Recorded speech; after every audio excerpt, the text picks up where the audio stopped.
Hello everyone, welcome back to another episode of Content Cop. There is a life cycle to every internet personality. They rise, they peak, they fade, but few have a descent as spectacular, as publicly humiliating, and as utterly deserved as Ian Jomhas. The man we once knew as A.I.Dubbbz is gone. In his place is a walking, talking, cautionary tale. A living, breathing monument to the consequences of trading your spine for only fans' ass. This isn't about the old content cop. No, sir. That man is dead and has been replaced by some gay, poorly edited artificial intelligence. No, this is about the hollowed-out puppet that remains. All right, let's break out the boxing gloves and the moral compass because we're diving into a story of how a charity event got knocked the hell out by its own ego. This was Creator Clash 1. You had A.I.Dubbbz, a guy who, let's be honest, his own fan base was starting to look at him sideways, but he hadn't quite set his reputation on fire yet. He somehow corralled a bunch of content creators and got them to actually train, to actually throw hands, all for a good cause. And it worked. They raised over $1 million for charity. It was grassroots, it was chaotic, it was pure, a surprising W for the internet. But success is a dangerous drug, and for the brain trust behind this operation, Ian and his wife Anissa, they decided to mainline it. Enter Creator Clash 2. The hype train was leaving the station. Bigger names, bigger production, a bigger party? Wait, hold on. Rewind. This was supposed to be a charity boxing event, right? So why are we suddenly looking at the Kardashian-adjacent influencer playbook? We're talking about renting out entire lavish hotels. We're talking about flying out an A-list roster of friends and their entire camera crews. And then, the first real punch landed, not in the ring, but on the internet. One of the fighters, in the time-honored tradition of trash talk, made a joke about the fact that Anissa has an OnlyFans. The next thing that took place is after the training with Sam Hyde, Froggy Fresh made a joke that if he lost the match or something, he would sub to Anissa's OnlyFans. Very lighthearted joke. And just like that, poof, he was gone, kicked from the card, banned from the event. The reasoning? Unprofessionalism. A violation of our community standards.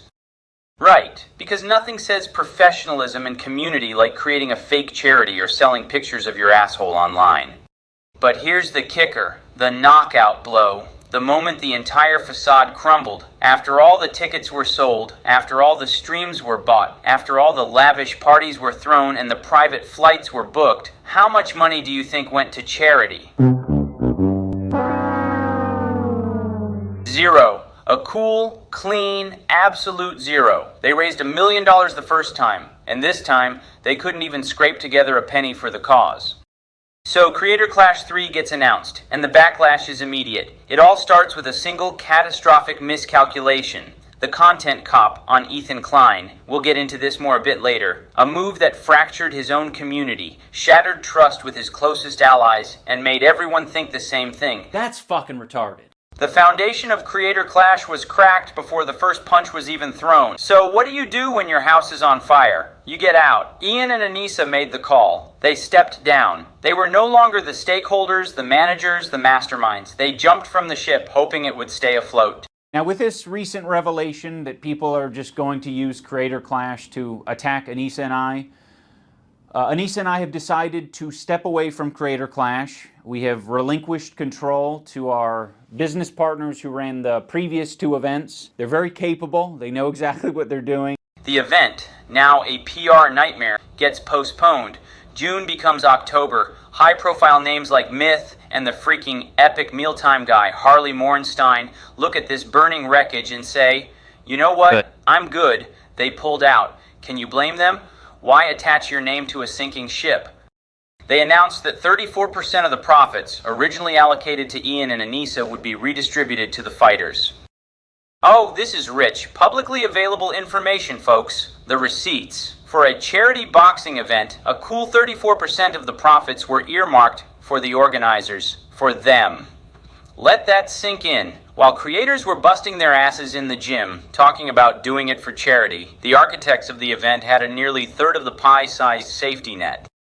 Tired of being irrelevant? Annoyed that people only remember you for saying the N-word and not for your deep artistic soul? Introducing the Creator Clash Redemption Grift. Just convince a bunch of other slightly more relevant creators to get brain damage in a ring, slap a for charity sticker on it, and boom, you're not a has-been, you're a philanthropic sports promoter.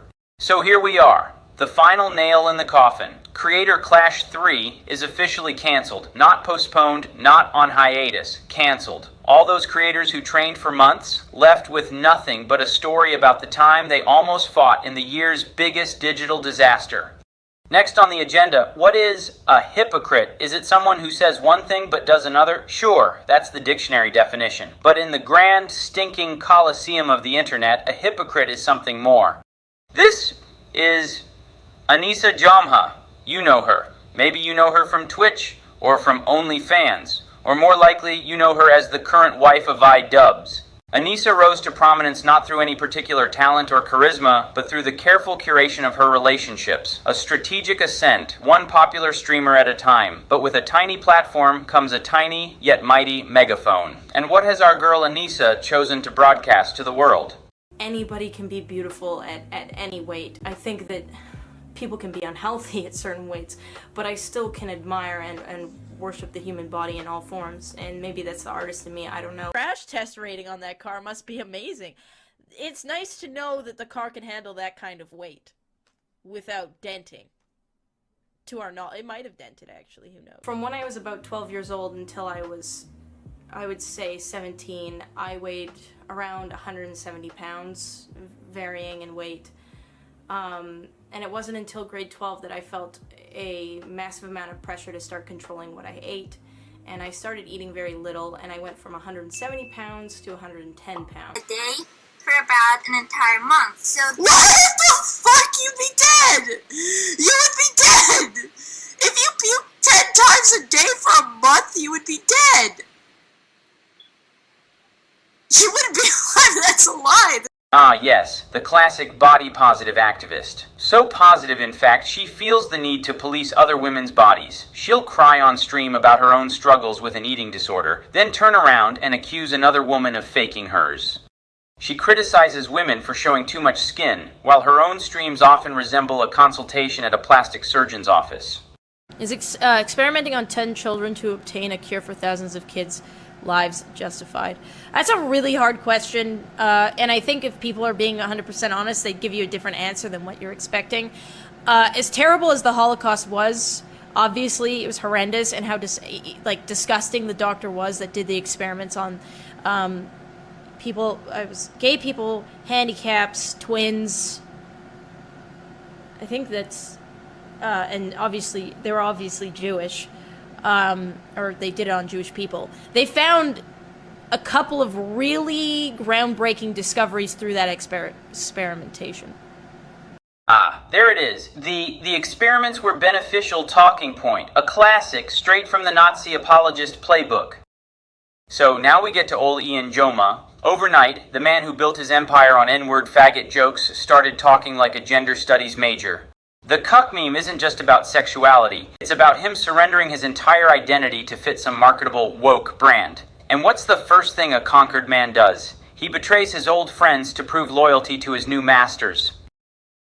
And here he is, folks, the big showdown, the moment where the content cop makes his triumphant return to hold a powerful figure accountable. Oh wait, no, he's just whining that Ethan Klein was mean to his new woke friends. Ethan, you're a bully. You hurt Froggin's feelings. I'm here to defend her honor. What is this, a fucking Jane Austen novel? What are you, fucking gay? And of course, who was there to welcome this newly declawed, house-trained version of A.I.Dubbbz? The vanguard of the revolution himself, Hassan Piker. Hassan is a political streamer notorious for his hypocritical lifestyle. When he's not supporting terrorists or electrocuting his dog, he's preaching socialism from his multi-million-dollar mansion. I'm sick and tired of it. Left-wingers, liberals, you need to be fucking showing your opponent's guts on there, okay? You need to be gutting them. You need to be shanking these motherfuckers and letting their intestines just ride. and A.I.Dubbbz became his perfect pawn. Hassan's community, which would have eviscerated the old A.I.Dubbbz, now celebrates him as a reformed king. Why? He's being used as a weapon in a culture war he doesn't understand, by a man who exploits that war for profit. He traded his independence to be Hassan's court jester. And so we arrive at the final, pathetic form. The lol cow, the grand finale, the content cop, who once put the entire platform on trial, is now just another entry on the farms. His every move is documented, not for its brilliance, but for its sheer, unadulterated cringe. Final verdict, guilty on all counts. Sentenced to be a permanent resident of the Kiwi farms. P.S. Your wife's cooking looks like dog shit.